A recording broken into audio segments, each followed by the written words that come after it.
ஐயா, வாழ்க்கைன்றது என்ன? பிறக்கிற நாளுக்கும் இறக்கிற நாளுக்கும் இடைப்பட்ட நாட்களை வாழ்வதுதான் வாழ்க்கை. இந்த வாழ்க்கை நம்பிக்கையானதா நம்பிக்கையற்றதான்னு கேட்டா நிச்சயமா சொல்லுவேன், இந்த வாழ்க்கை அப்படிங்கிறது நம்பிக்கையற்றது தான்.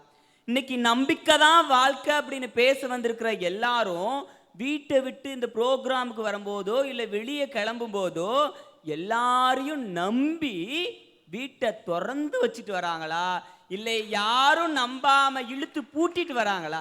இன்னைக்கும் எல்லோரும் வீட்டை விட்டு கிளம்பும் போது வீட்டை இழுத்து பூட்டிட்டு வரோம் அப்படின்னு சொன்னா இந்த வாழ்க்கையில எங்கெங்கயா இருக்குது நம்பிக்கை? பூட்டுறது மட்டும் இல்லை, பூட்டின பிறகு 2 தடவை இழுத்து பார்த்துட்டு வருவான் பாருங்க. அட, வீட்டை பூட்டுறது கிடந்துட்டு போதியா, சாமிக்கு பக்கத்தில் இருக்க உண்டியலை பூட்டி வச்சுருக்கான். சாமி கண்ணீர் விட்டு அழுவுது. ஏன்டா நான் திருடிடுவேன்னு நினச்சாடா பக்கத்தில் இருக்க உண்டியலை போட்டுறீங்க. அப்போ அவன் சொல்கிறான் சாமிகிட்ட, உன் மேலே நம்பிக்கை இருக்குது, உன் பேரை சொல்லி உள்ளே உட்காந்துருக்காங்க பாரு, அவனுக்கு அடிச்சுட்டு போயிடுவாங்க அப்படின்ட்டு. சாமிக்கு பக்கத்தில் இருக்க உண்டியலை கூட விட்டுருங்க, சாமியவே திருடிட்டு போயிருக்காங்க பாருங்க வேற ஊருக்கு. அப்போ அந்த தூக்கிட்டு போகிறப்ப அந்த சாமி என்ன நினச்சிருக்கேன் யோசனை பண்ணி பாருங்க. திருடங்க சாக்கில் வச்சு இழுத்துட்டு போகிறப்ப அந்த சாமி எல்லா பேரும் கஷ்டங்களை என்கிட்ட தாண்டா வந்து சொல்லுவாங்க. என்னையவே சாக்கில் போட்டு தூக்கிட்டு போனால் நான் என் கஷ்டத்தை எவன்டடா போய் சொல்கிறது அப்படின்னு சாக்குக்குள்ளே இருக்க சாமி எவ்வளோ வேதனைப்பட்டிருக்கேன். ஏன் இன்னைக்கு சம்பாதிக்கிற பணத்தை கூட பேங்க்ல சேஃப்டியாக போட்டு வைக்கிறோம். ஏன் வீட்டில் வச்சா எவனோ ஒருத்தன் திருடிட்டு போயிடுவாங்கிற நம்பிக்கை இல்லாத தன்மை தான் அதற்கு காரணம். ஐயா, இதெல்லாம் பண்ணிட்டு வாழ்க்கை நம்பிக்கை தான் பேச வந்திருக்காங்க. இவங்களை என்ன சொல்றதுன்னு எனக்கு தெரியல. ஐயா, மீனவர்களினுடைய வாழ்க்கை இன்னைக்கு எப்படி இருக்குது?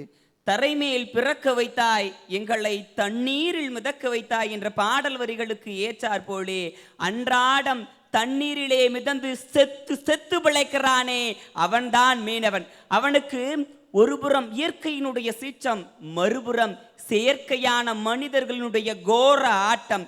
இப்படி மீனவர்கள் தண்ணீர் மேல் மிதந்து கொண்டிருக்கிறார்கள், அவர்களுடைய குடும்பம் இன்று கண்ணீரில் மிதந்து கொண்டிருக்கிறது என்று சொன்னால், கடலுக்கு போன என் புள்ளையும் புருஷனும் 10 நாள் வரலையேன்னு கதறி அழுகிற தாயிடம் கேட்டு பாருங்கள், இந்த வாழ்க்கை நம்பிக்கையானதா நம்பிக்கையற்றதா என்று நமக்கு தெரியும்.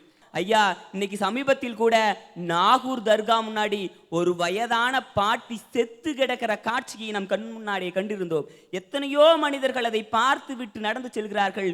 ஒரு சில நல்ல உள்ளங்கள் அதை பார்த்து அவருடைய சடலத்தை அந்த வீட்டிற்கு அனுப்பி வைக்கிறார்கள்.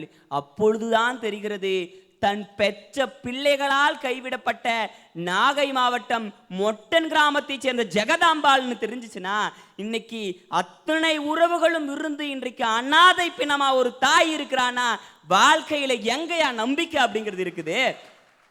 அந்த அம்மா பெத்த பிள்ளைகளை எப்படி நம்பி வளர்த்துருக்கான். நாளைக்கு இப்படி நாகூர் வீதியில் நம்ம அனாதை பணமாக கிடப்போம்னு நினச்சா அந்த தாய் பால் ஊட்டியிருக்கான்.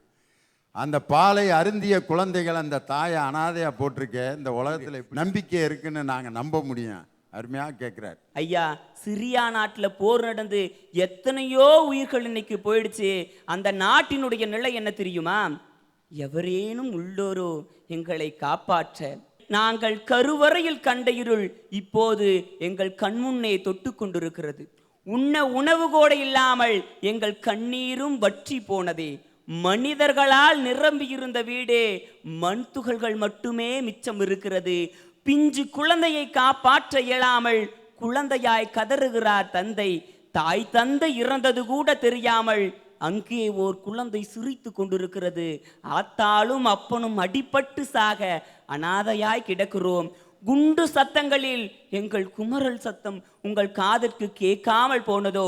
சிறந்த நகரங்களை கொண்ட நாடு சிதைந்து சின்னாபின்னமாய் போனதோ? புவிக்கு ஒரு கவசம் கொடுத்த இறைவன் எங்கள் உயிருக்கு ஒரு கவசம் கொடுக்காதது ஏன்? இன்றைக்கு ஊருக்கு ஒரு கல்லறை என்ற நிலை மாறி ஊரே கல்லறையானதே என்று கதறுகிற சிரியா மக்களிடம் கேட்டு பாருங்கள், வாழ்க்கை என்பது நம்பிக்கையானதா நம்பிக்கையற்றதா என்று தெரியும். சாதி மறுப்பு திருமணம் செய்து சாதனை படைக்க வேண்டும் என்று நினைத்த சங்கருக்கு கிடைத்தது சாவு என்கின்ற பரிசு என்று சொன்னால் இந்த வாழ்க்கை நம்பிக்கையானதா நம்பிக்கையற்றதா என்று சிந்தித்து பாருங்கள். அடுத்த வேளை உணவிற்கு வழி இல்லாமல் அடுத்தவர்களிடம் கையேந்தி கொண்டே தெரு தெருவாக ஓடிக்கொண்டிருக்கிற நாடோடிகளிடம் கேட்டு பாருங்கள், வாழ்க்கை என்பது நம்பிக்கையானதா நம்பிக்கையற்றதா என்று தெரியும். அடுக்குமாடி வீடுகளில் சொகுசாய் வாழ்பவர்களுக்கு மத்தியிலே கூவத்தின் ஓரத்தில் குடிசையில் வாழும் மக்களிடம் கேட்டு பாருங்கள், வாழ்க்கை என்பது நம்பிக்கையானதா நம்பிக்கையற்றதா என்று தெரியும்.